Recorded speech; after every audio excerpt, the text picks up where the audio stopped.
Jangan lupa subscribe di YouTube channel Metro TV News dan juga nyalakan notifikasinya. Pemirsa, Ditreskrim Sus Polda Jatim mengungkap praktik prostitusi online yang melibatkan 36 anak di bawah umur 17 tahun. Dari hasil pemeriksaan diketahui tersangka sudah menjalankan bisnis haram ini sejak 2 tahun lalu.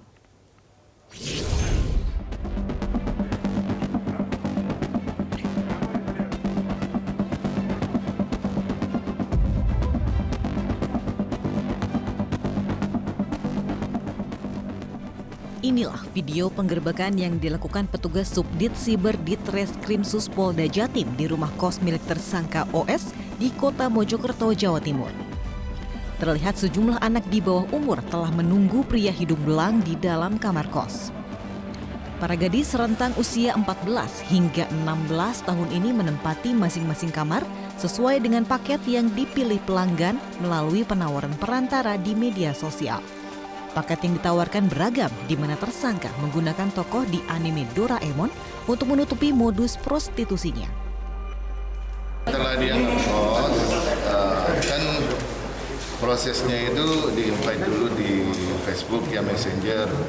Terus dari Messenger itu kalau memang tertarik untuk ditawarkan, ada penawaran di situ. Mau dengan WP-nya atau enggak. Kalau mau dengan WP nanti dikasih nomor telepon untuk ditawarkan itu. Ditawarkan WP-nya yang mau seperti apa. Setelah setuju, misalkan mau anak SMP atau SMA, nanti dari resellernya inilah yang kontak ke OS itu. Jadi OS yang memutuskan siapa yang akan menjadi temannya kliennya itu.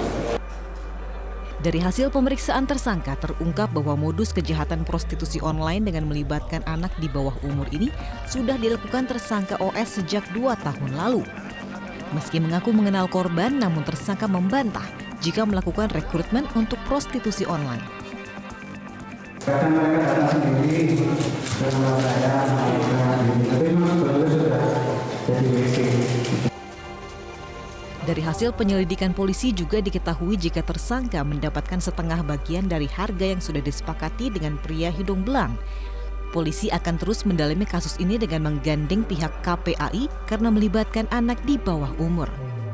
Atas perbuatannya, tersangka bisa terancam pasal berlapis, yakni Undang-Undang ITE atau pasal 296 KUHP tentang memudahkan orang berbuat cabul, serta pasal 83 Junto pasal 88 Undang-Undang Nomor 35 Tahun 2014 tentang perlindungan anak dan pasal 2 ayat 1 Undang-Undang Nomor 21 Tahun 2007 tentang pemberatan tindak pidana penjualan orang dengan ancaman hukuman di atas 15 tahun penjara. Dari Surabaya, Jawa Timur, Rudi Pardosi, Metro TV.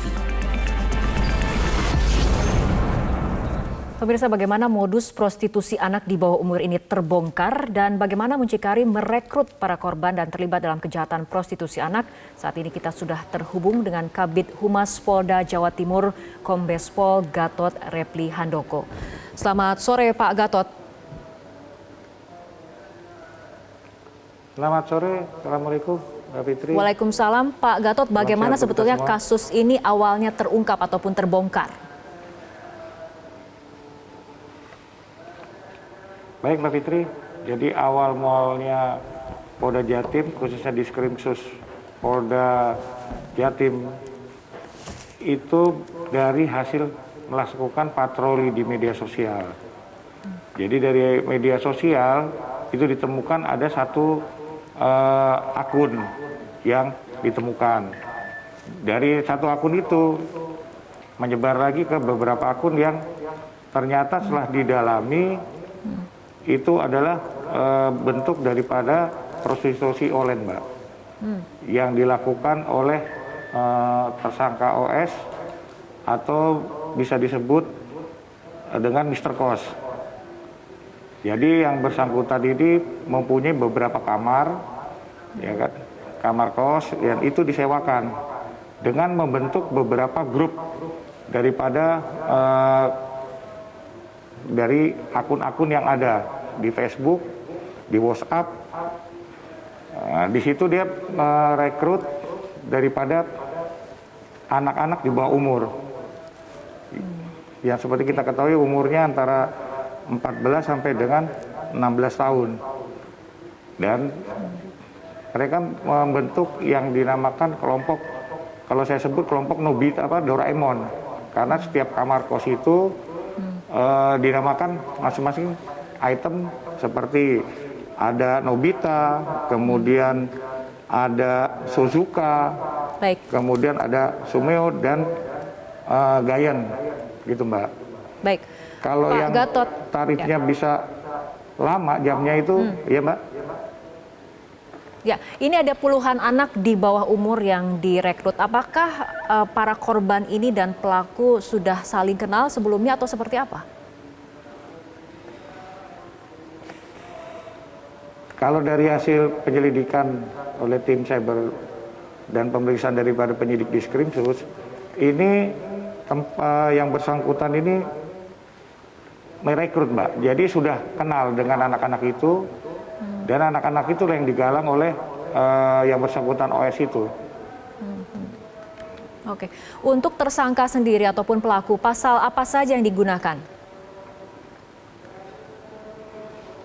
Jadi oleh penyidik Direktorat Krimsus, dalam hal ini Subdit Cyber, itu mengenakan pasal 27 ayat 1 junto pasal 45 ayat 1 Undang-Undang ITE dengan junto pasal 296 KUHP.